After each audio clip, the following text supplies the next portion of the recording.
दिल्लीमध्ये केंद्रीय गृहमंत्री अमित शहांची राष्ट्रवादीचे प्रदेशाध्यक्ष सुनील तटकरेंनी भेट घेतली आणि यावेळी शहांनी महाराष्ट्रातील महायुतीच्या महाविजयाबद्दल त्यांचे अभिनंदन केले। या भेटीवेळी राष्ट्रवादीचे कार्याध्यक्ष प्रफुल्ल पटेल सुद्धा उपस्थित होते। या भेटीमध्ये राज्यात मुख्यमंत्री पदाबाबत सुरू असलेल्या घडामोडी आणि मंत्रिपदाच्या वाटपासंदर्भात चर्चा झाली असण्याची शक्यता देखील वर्तवली जाते। निलेश बुधावले आपल्याला अधिक अपडेट देईल। निलेश, नेमकं काय घडलं या भेटीमध्ये, काय अपडेट्स आहेत?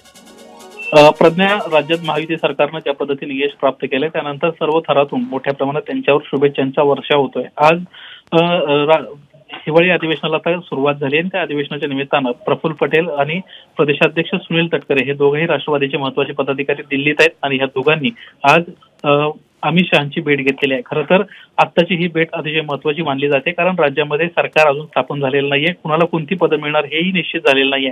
तत्पूर्वीची ही भेट कदाचित राष्ट्रवादी काँग्रेस पक्षातल्या जागा वाटपांसंदर्भात कशा पद्धतीनं मंत्री खाते असतील, कशा पद्धतीनं राज्यामध्ये सरकार स्थापन होईल आणि मंत्रिपदाची कोण शपथ घेईल या संदर्भात देखील या ठिकाणी प्राथमिक चर्चा असू शकते। अद्याप या बैठकीतली माहिती समोर आलेली नाहीये, मात्र आत्ताच्या घडीची ही एक महत्त्वाची बातमी आहे आणि सध्याची घडामोडी घडते त्यामध्ये ही भेट अमित शहांसोबतची देखील महत्त्वाची आहे। प्रज्ञा, निलेश, अपडेट जाणून घेत राहू। सध्या धन्यवाद दिलेल्या माहितीसाठी। एबीपी माझा, उघडा डोळे बघा नीट।